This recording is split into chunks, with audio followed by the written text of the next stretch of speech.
राधे राधे बच्चों। तो आज की इस वीडियो में हम बात करने वाले हैं क्लास 10th की फर्स्ट फ्लाइट बुक जो है उसकी फर्स्ट पोएम की, जिसका नाम है फायर एंड आइज और डस्ट ऑफ स्नो। तो प्यारे बच्चों, ये जो दो पोएम्स आपको छोटे से एक एक पैराग्राफ के अंदर दी गई है, बहुत ही ज्यादा इंपॉर्टेंट है। तो इन पोएम के 4 से लेके 5 क्वेश्चंस जो है वो हम डिस्कस करने वाले हैं, जो कि आपके एग्जाम्स के लिए बहुत ज्यादा नेसेसरी रहने वाले हैं। तो इस वीडियो को आप जरूर देखिएगा। मैं कह सकता हूँ, श्योरिटी दे सकता हूँ कि जो क्वेश्चन मैं आपको आज बताऊंगा वो आपके एग्जाम में बहुत ज्यादा हेल्पफुल रहने वाले हैं। तो चलिए हम इस वीडियो की शुरुआत करते हैं। और एक और बात मैं आपको बताया दूं, पोएम्स इसलिए भी याद रखना जरूरी है क्योंकि इसके जो एक्सट्रैक्ट होते हैं, पैराग्राफ जो होते हैं, वो आपको एग्जाम में देखने के लिए मिल जाते हैं, इसलिए ये बहुत ही ज्यादा इंपॉर्टेंट हो जाती है। और एक और बात याद रखिएगा, पोएम से ही आपको एमसीक्यूज भी मिल जाते हैं, तो इसके पोएट का नाम भी आपको याद रखना बहुत ज्यादा जरूरी है।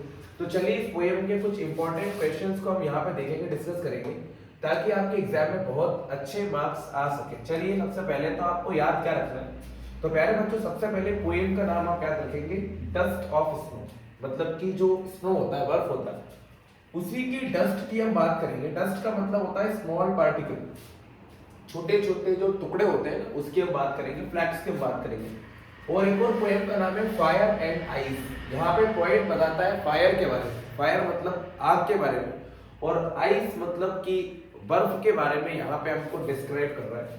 पोएट जो है वो रॉबर्ट फ्रॉस्ट है। तो प्यारे बच्चों, रॉबर्ट फ्रॉस्ट जो है उन्होंने कई सारी पोएट्रीज की, बहुत सारी पोएम्स लिखी हुई है। इनके बारे में हम कुछ नेक्स्ट वीडियो में कहीं देखेंगे। फिलहाल के लिए हमें सिर्फ इनका नाम याद रखना चाहिए।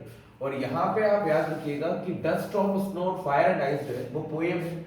आपके एग्जाम में 2 मार्क का 3 मार्क का क्वेश्चन जो है वो एग्जाम में पूछा जा सकता है। तो चलिए हम पोएम को स्टार्ट कर लेते हैं। तो प्यारे बच्चों, फिलहाल के लिए मैं आपको पोएम को डिस्क्राइब करूं तो यहाँ पे आपको स्नो के बारे में बताया गया है। स्नो मतलब कि बर्फ के बारे में बताया गया है कि किस तरह से स्नो जो होता है एकदम हमारी बॉडी पर कूलनेस लेकर आता है। पोएट बहुत ज्यादा सैड होता है, सैड मतलब कि दुखी होता है, और जब पोएट बहुत ज्यादा दुखी होता है तो एक छोटे छोटे स्मॉल पार्टिकल्स जो होते हैं वो उसके ऊपर गिरना शुरू हो जाते हैं, जिससे पोएट का जो मूड होता है वो पूरी तरीके से चेंज हो जाता है, मतलब कि बदल जाता है। और उसका जो बचा हुआ दिन होता है वो बहुत ही ज्यादा पीसफुलनेस और कंफर्टेबल तरीके से स्पेंड हो जाता है। जबकि पोएट जो था वो पहले बहुत ज्यादा सैड था, सैड मतलब कि दुखी था। मतलब एक नेचर से जुड़ी हुई चीज जो है वो हमारे सोरोस को आसानी से क्या कर सकती है, दूर कर सकती है। तो चलिए हम इस क्वेश्चन की स्टार्टिंग करते हैं कि पूछा क्या है। क्वेश्चन नंबर फर्स्ट में आपसे पूछा है what is the dust of snow. Dust of snow का मतलब क्या है? जो डस्ट ऑफ स्नो है वो क्या चीज है? बहुत ही इंपॉर्टेंट क्वेश्चन है, इस साल 2026 के पेपर के लिए काफी ज्यादा जरूरी है। तो क्वेश्चन का मीनिंग होगा, आंसर का मीनिंग हम पढ़ते हैं। The dust of snow means fine particle and flakes of snow. तो प्यारे बच्चों याद रखिएगा, डस्ट ऑफ स्नो मतलब होता है फाइन पार्टिकल। फाइन मतलब साफ, पार्टिकल्स मतलब कण, फ्लैट मतलब टुकड़े हैं किसके? स्नो के, मतलब बर्फ के। एक शेप है इनकी। The dust of snow means fine particles and flakes of snow. ये उस स्नो के वो छोटे छोटे पार्टिकल्स होते हैं, फाइन पार्टिकल्स होते हैं, which give happiness and joy, which give joy and happiness to our body and mind। ये वो फ्लैक्स होते हैं, ये वो टुकड़े होते हैं जो क्या देते हैं? जॉय देते हैं। जॉय मतलब कि खुशी देते हैं, आनंद देते हैं हमारी बॉडी को और हमारे माइंड को। इसी को हम क्या कहते हैं? Dust of snow. Dust of snow means fine particles and flakes of snow which give us joy and happiness to our body and mind। ये क्वेश्चन बहुत इंपॉर्टेंट है। तो प्यारे बच्चों, अगला क्वेश्चन आपसे पूछा जाए how has the poet's mood change. जो पोएट था पहले सैड था, लेकिन बाद में उसका जो मूड है वो चेंज हो जाता है और वो बहुत ज्यादा हैप्पी फील करता है, मतलब खुशी उसको महसूस होती है। कैसे पोएट का मूड जो था वो चेंज हो गया, मतलब कि बदल गया। तो आंसर हमने लिखा है यही से, The poet's mood has changed। बेटा यहाँ पे has लगा है, मतलब वर्ब की थर्ड फॉर्म यूज की जाएगी यहाँ पे, प्रेजेंट परफेक्ट टेंस है। The poet's mood has changed from sad to happy। जो पोएट का मूड है वो सैड मतलब कि दुखी था, और लेकिन अब हो गया है happy. The poet's mood has changed from sad to happy poets का जो मूड होता है वो दुखी से खुशी की तरफ बदल जाता है। He felt refreshed, वो अब ताजा महसूस करता है and wants to enjoy the rest of the day, और वो चाहता है कि he wants to enjoy the rest of the day, कि वो अपने बचे हुए दिन को बहुत ही अच्छी तरह से क्या करे, स्पेंड करे। तो क्वेश्चन में क्या पूछा था, how has the poet's mood change, poet का मूड कैसे चेंज हो जाता है। तो हम लिखेंगे the poet's mood has changed from sad to happy, poet का जो मूड है वो सैड से हैप्पी में चेंज हो जाता है। He felt refreshed, वो अब कैसा महसूस करता है, तरोताजा। पोएट ने यहाँ पे तरोताजा महसूस किया and wanted to enjoy the rest of the day, और अब पोएट चाहता था कि वो अपने दिन को बहुत ही अच्छी तरीके से क्या करे, स्पेंड करे। ठीक है, आप याद रखिएगा। अब आगे और कौन से क्वेश्चन आपको यहाँ पे हमको देखना है। तो प्यारे बच्चों, इसके अलावा अगर मैं आपसे बोलूं, एग्जाम के पर्पज से बात कर रहा हूँ मैं आपसे, ये क्वेश्चन आपके एग्जाम के लिए बहुत ज्यादा जरूरी है, आपसे पूछ सकता है, ऑब्जेक्टिव में ही पूछ सकता है। What is a hemlock tree? इस पोएम के अंदर एक ट्री को डिस्क्राइब किया गया है, हेमलॉक ट्री को। क्वेश्चन में यही पूछा है कि क्या होता है, what is a hemlock tree, hemlock tree क्या है। तो हमने लिखा है a hemlock tree is a poisonous tree, जो हेमलॉक ट्री है वो एक पॉइजनस ट्री है, जहरीला पेड़ है, जिसके ऊपर छोटे छोटे व्हाइट कलर के फ्लावर्स होते हैं। तो आंसर याद रखिएगा, a hemlock tree is a poisonous tree with small white flowers। ये आपका इंपॉर्टेंट क्वेश्चन है। एक और क्वेश्चन करेंगे आप, क्वेश्चन नंबर 6 है, what do the crow and hemlock represent, joy और sorrow। क्वेश्चन में पूछा है कि जो क्रो है, क्रो मतलब कि जो कोआ यहाँ पे यूज किया गया है, और हेमलॉक मतलब कि जो ट्री है वो किस चीज को रिप्रेजेंट कर रहा है, जॉय को या फिर सोरो। सोरो मतलब दुख और जॉय मतलब खुशी। तो हमने लिखा है द क्रो एंड हैमलॉक, जो क्रो है और जो हैमलॉक है दोनों की प्रॉपर्टीज हमको मालूम है, तो वो सोरो को और डिप्रेशन को क्या करते हैं, यहाँ पे शो करते हैं, मतलब कि दिखाते हैं।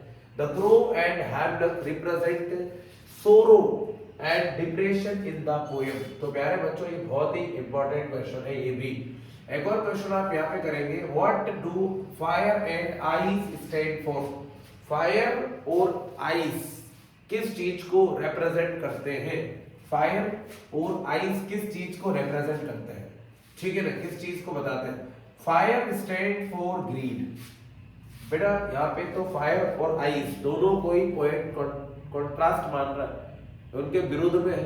वो नहीं मानता कि दोनों चीजें अच्छी हैं, दोनों के अंदर अच्छी खूबियां भी है, लेकिन कहीं ना कहीं दोनों जो है वो डिस्ट्रक्शन का कारण हो सकती है, पॉइंट ऐसा मानता है। जैसे कि हम बात करते हैं फायर की, तो फायर जो है वो ग्रीड मतलब कि लालच का, ठीक है ना, क्रूरटी मतलब कि निर्दयता का, और कन्फ्लिक्ट मतलब कि झगड़े का कारण बनता है। अच्छाई अच्छाई भी होती है इसके अंदर, ये एनर्जेटिक है, लेकिन यहाँ पे पॉइंट बताता है fire stand for greed, cruelty and conflict, इन चीजों का कारण है।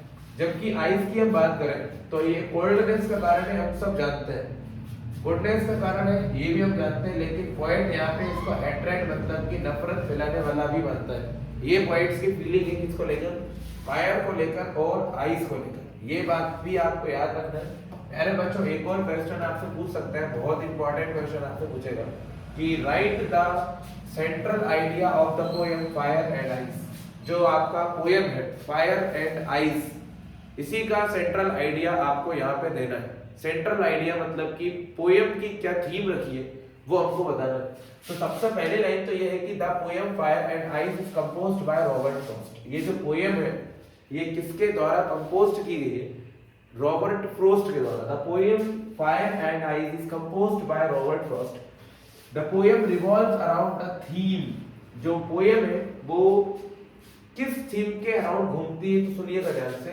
The human emotions like Dzire. यहाँ पे लोगों के इमोशंस की तरफ जो है पोएम की थीम घूमती है, जैसे कि डिजायर इच्छाएं और हैट्रेड मतलब कि नफरत, ये दोनों चीजें यहाँ पे डिस्क्राइब की गई इस पोएम में। डिजायर्स मतलब हमारी इच्छाएं और हैट्रेड मतलब कि हमारी घृणा, ये डिस्ट्रक्टिव, दोनों डिस्ट्रक्टिव। डिस्ट्रक्टिव मतलब कि बर्बाद कर देने वाली, हमारी इच्छाएं भी बर्बाद कर सकती है, और हैट्रेड ये भी हमें बर्बाद कर सकता है।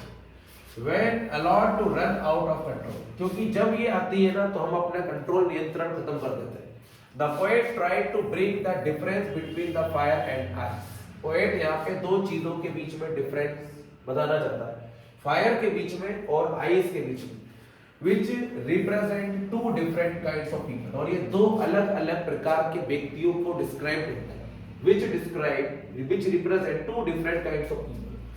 The poet feels that, poet महसूस करता है कि the ice of hatred is as powerful as the fire of desire।